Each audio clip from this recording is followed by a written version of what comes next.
Assalamualaikum warahmatullahi wabarakatuh. Selamat berjumpa lagi dengan saya dalam mata kuliah English for Young Learner atau bahasa Inggris untuk anak usia dini. Pada kesempatan kali ini kita akan menekankan atau fokus pada teaching strategies for young learners, atau kita akan membahas tentang strategi-strategi mengajar untuk anak usia dini. Sebelum kita menjelaskan lebih jauh, kita akan awali dengan satu quote atau kutipan kata mutiara yang bisa memotivasi kita untuk melaksanakan pembelajaran dengan baik. Kutipan ini saya ambil dari hadis riwayat Muslim dalam kitab Jihad, yang artinya dari Abu Burdah dari Abi Musa, ia berkata, Rasulullah Shallallahu Alaihi Wasallam jika mengutus salah satu seorang sahabatnya dalam suatu perkara, Nabi bersabda, buatlah mereka bahagia dan jangan kau buat takut, dan permudahkanlah, jangan kau persulit. Hadis ini memberikan gambaran kepada kita bahwa di dalam berdakwah kita harus membuat mereka senang, mereka tidak takut, mudah, dan tidak dipersulit. Oleh karena itu, di dalam pembelajaran pun kita juga akan menerapkan satu strategi yang sama, sehingga anak mengikuti pelajaran itu bisa gembira dan bahagia. Kita tahu bahwa anak-anak itu memiliki kecenderungan ketika belajar bahasa itu, satu, membutuhkan lingkungan pembelajaran yang sama dengan pemerolehan bahasa yang pertama atau first language acquisition. Jadi kalau dia belajar bahasa Jawa atau bahasa daerah lainnya, maka lingkungan yang menyertainya harus sama dengan ketika kita belajar bahasa asing. Yang kedua, belajar bahasa itu membutuhkan banyak praktek dan pemajangan yang bermakna. Artinya anak-anak tidak diajarkan tentang teori-teori tentang berbahasa, tetapi mereka lebih banyak diarahkan bagaimana menggunakan bahasa atau berpraktek, sehingga setiap saat mereka akan melihat bagaimana bahasa itu digunakan.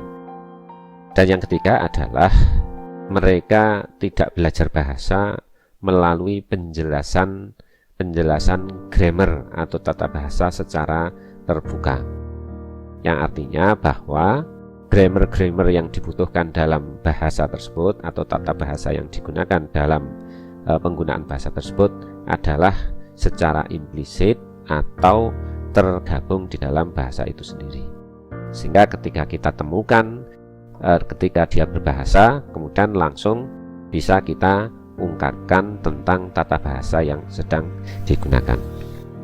Beberapa negara telah memberikan kesaksian atau testimoni bahwa di dalam belajar bahasa Inggris itu anak hendaknya banyak diekspos atau ditunjukkan tentang penggunaan bahasa Inggris itu, sehingga mereka bisa menggunakannya atau memiliki kesempatan untuk menggunakan hanya di dalam kelas saja, karena bahasa yang mereka miliki bukan bahasa untuk komunikasi. Nah, ini termasuk yang ada di Indonesia.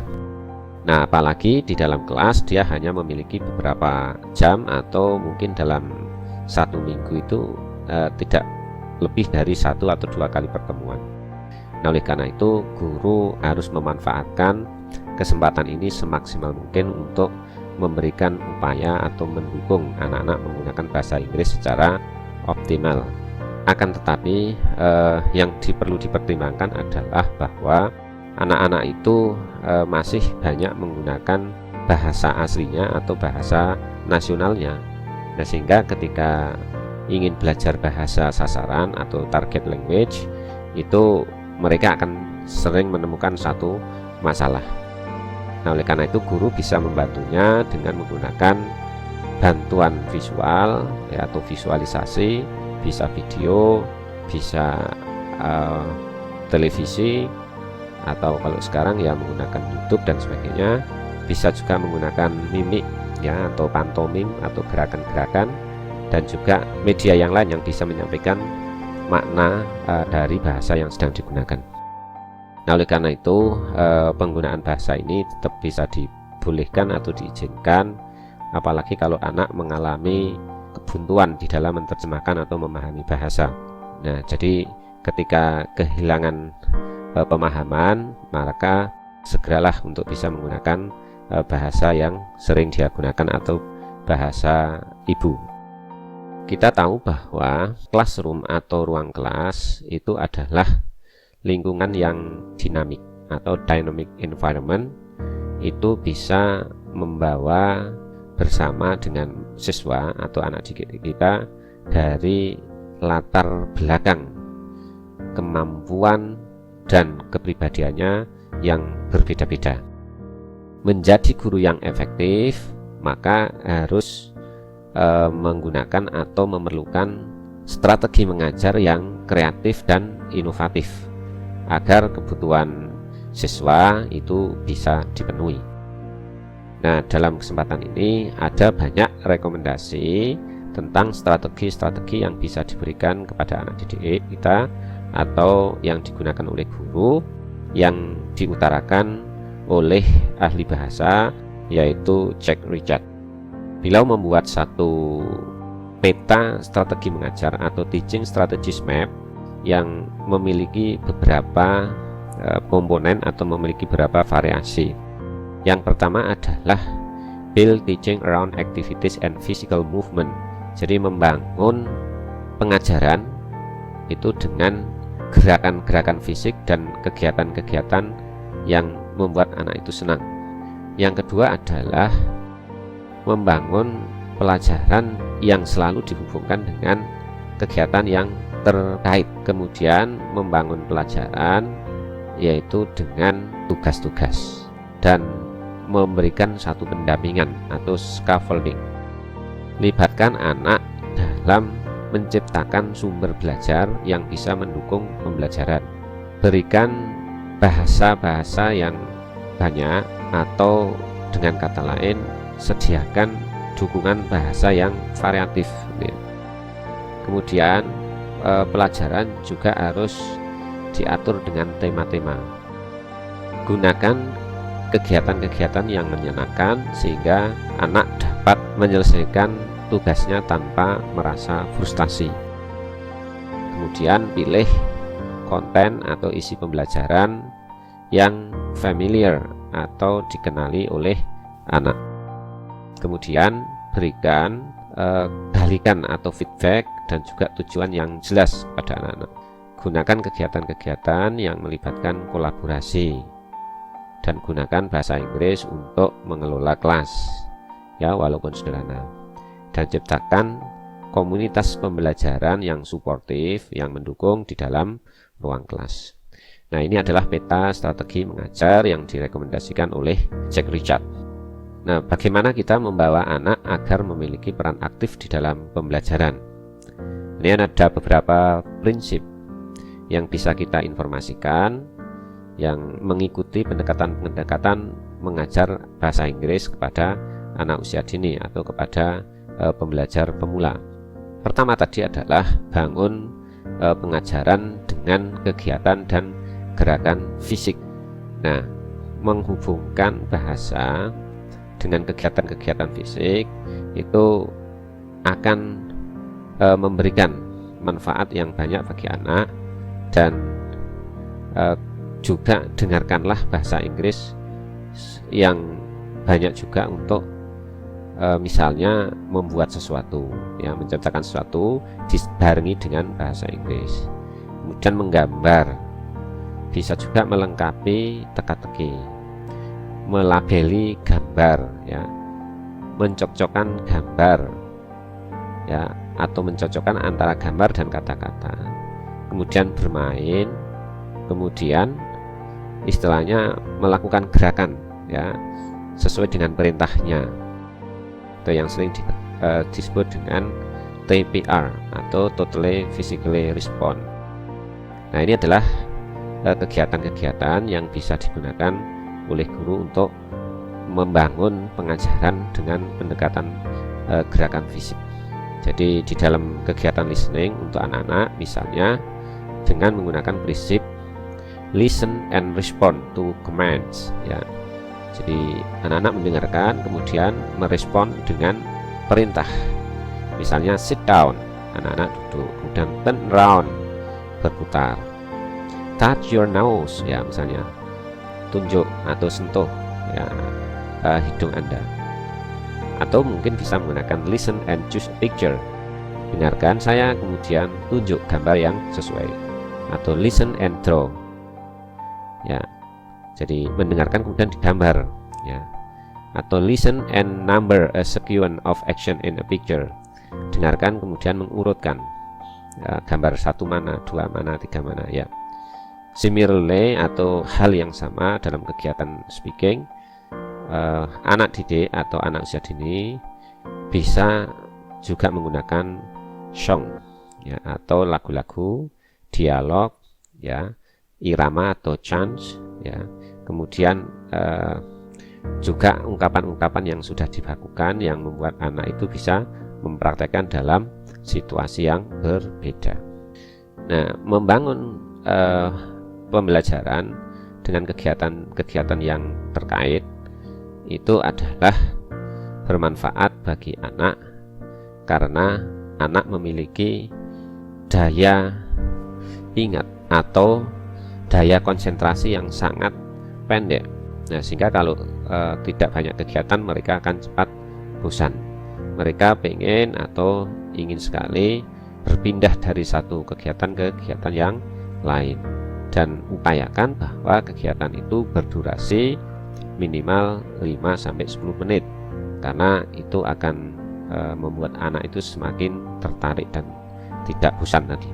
Nah, oleh karena itu di dalam kegiatan anak-anak boleh menggunakan kegiatan yang tidak banyak tenang gitu ya, atau tenang dan bisa juga bersuara, dan bisa juga digunakan kegiatan-kegiatan untuk keterampilan bahasa, baik listening, talking atau berbicara, kemudian reading atau writing.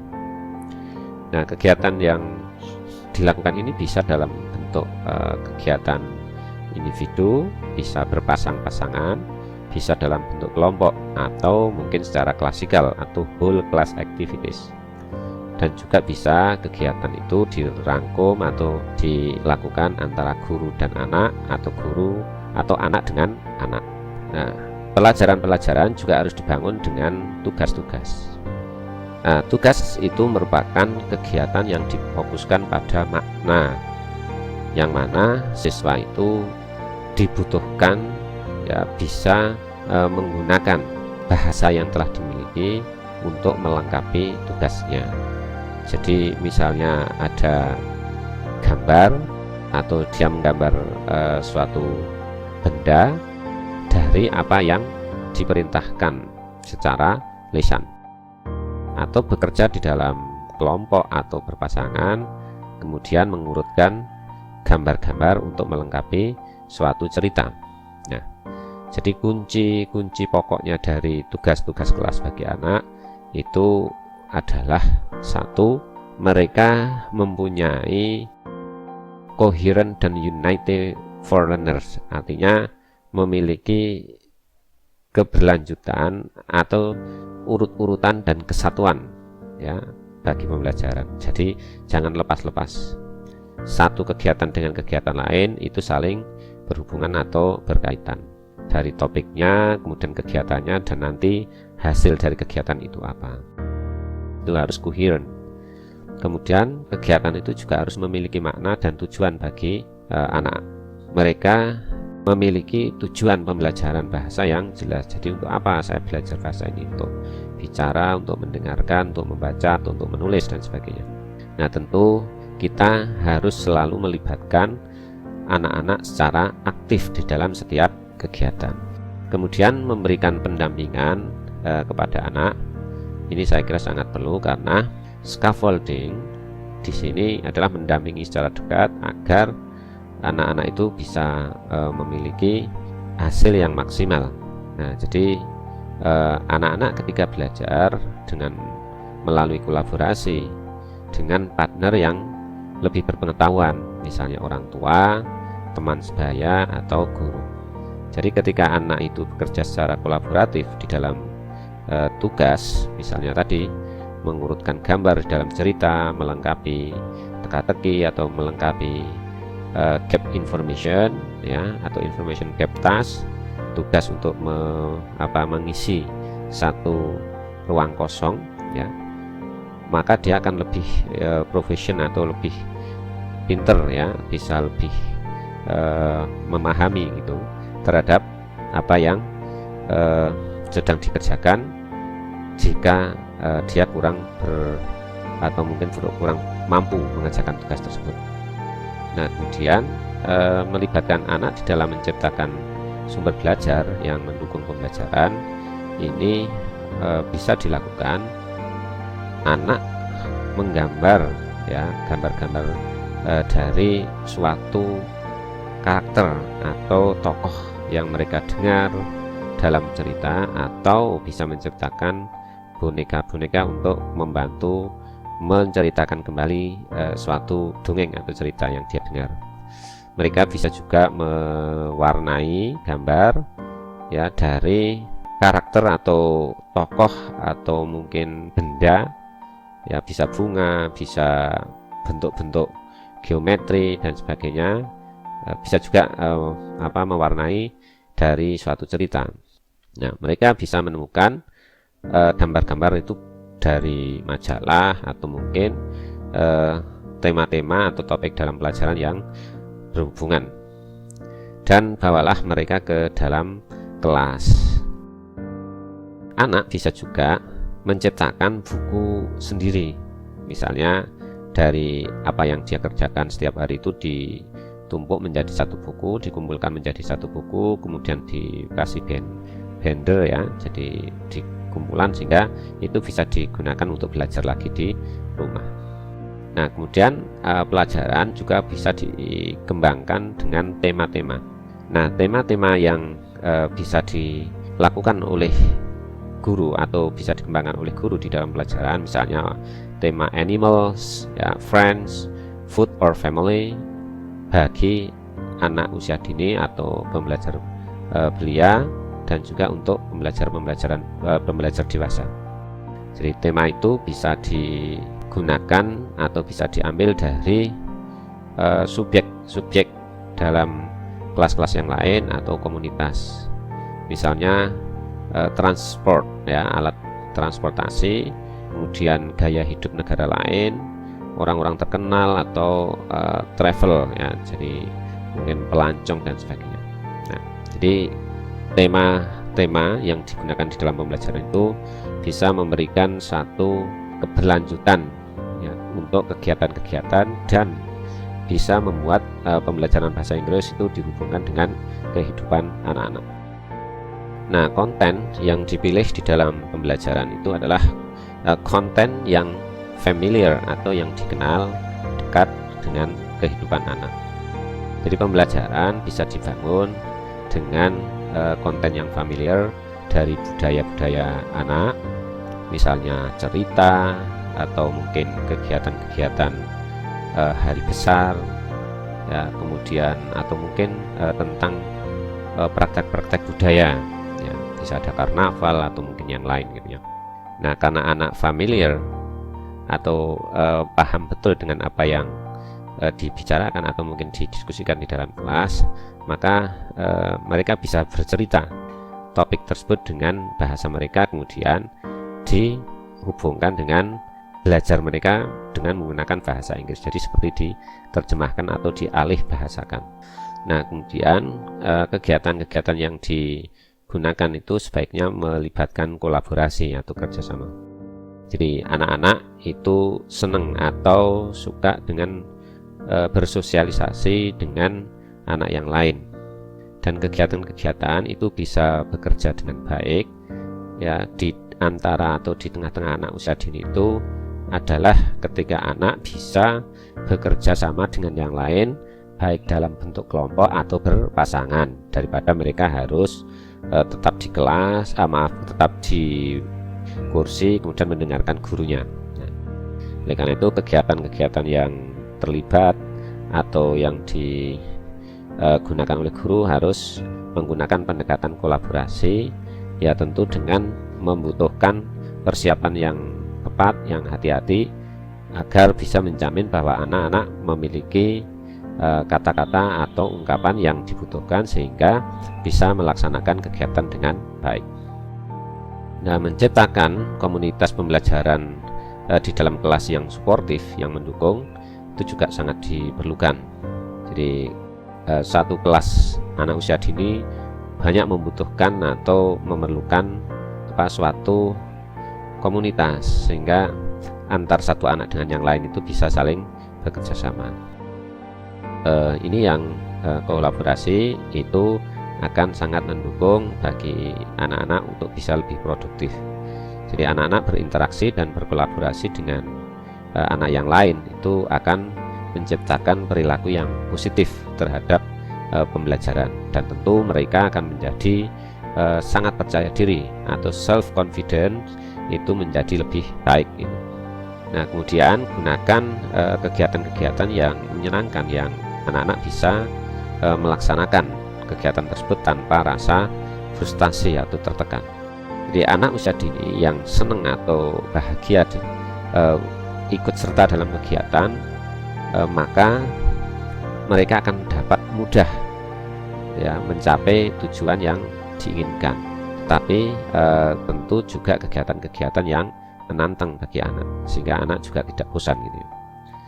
Nah, kegiatan-kegiatan ini tentu sangat bergantung kepada guru bagaimana menyediakan atau memberikan input bahasa dan contoh bagi anak-anak usia dini, di mana guru dan materi bagi anak itu menjadi sumber yang utama atau sumber pokok. Kemudian yang berikutnya adalah karena anak-anak ini sedang dalam perkembangan bahasa, maka sediakan bahasa yang mendukung yang banyak. Artinya karena belajar bahasa Inggris, upayakan gunakan bahasa Inggris sebanyak mungkin. Nah, karena anak di sini memiliki pengetahuan bahasa Inggris yang sedikit, sehingga sangat membutuhkan adanya input atau masukan dari guru yang mengajar. Oleh karena itu, guru harus banyak menyediakan dan juga menunjukkan cara kegiatan-kegiatan itu dilakukan dengan menggunakan bahasa Inggris ya. Nah, memberikan tujuan dan balikan yang jelas bagi anak itu tentu penting. Jadi misalnya anak-anak diberitahu apa yang hari ini akan diajarkan atau akan diberikan kepada mereka ya, sehingga anak akan lebih semangat. Misalnya, anak-anak, hari ini kita akan menghafal tentang nama-nama binatang ya di dalam bahasa Inggris misalnya, dan sebagainya. Nah, ini penting bagi anak. Nah, ini bisa dilakukan dengan tidak hanya kata-kata, misalnya menggunakan bintang, stiker, atau gambar dan sebagainya ya. Kemudian ya tentu seperti di atas tadi, gunakan perintah-perintah yang sederhana itu dengan bahasa Inggris. Kenapa? Ya supaya mereka terbiasa ya. Misalnya memerintah ya itu tetap gunakan bahasa Inggris, misalnya please sit down, please open your book, atau come in please, dan sebagainya. Dan juga untuk memberikan balikan atau feedback, good, very good ya, dan sebagainya. Kemudian di sini guru boleh menggunakan bahasa ibunya atau bahasa lokal atau bahasa nasionalnya ya ketika dibutuhkan saja. Jadi ketika anak-anak itu mengalami kesulitan, jadi boleh menggunakan bahasa ibunya, tetapi diupayakan menggunakan bahasa Inggris sebanyak-banyaknya di dalam kelas. Nah, jadi bahasa ibu itu digunakan hanya untuk menjelaskan makna kata-kata, ungkapan yang mungkin sulit untuk menjelaskan kegiatan tersebut ya. Jadi kalau penggunaan bahasa ibu itu jarang digunakan, maka anak akan merasa nyaman mungkin dengan bahasa yang baru ya. Sehingga ini akan mengurangi ketergantungan terhadap penggunaan bahasa ibu atau bahasa nasional. Dan yang terakhir adalah Kalau memungkinkan, ya ini bisa guru-guru itu membawa native speaker atau penutur bahasa asing ke dalam kelas. Nah, tentu ini adalah berbiaya ya. Untuk sekolah-sekolah internasional tentu ini sudah biasa gitu ya. Nah, tetapi sekarang mungkin bisa dengan cara yang lain, yaitu menghadirkan mereka melalui YouTube, melalui televisi atau melalui video. Nah, ini juga bisa digunakan dalam menghadirkan native speaker untuk ditunjukkan kepada anak-anak bagaimana menggunakan bahasa Inggris gitu ya. Jadi demikian yang bisa saya sampaikan. Silahkan kita diskusi kembali. Nanti kalau tidak paham kita bisa saling berdialog. Terima kasih. Assalamualaikum warahmatullahi wabarakatuh.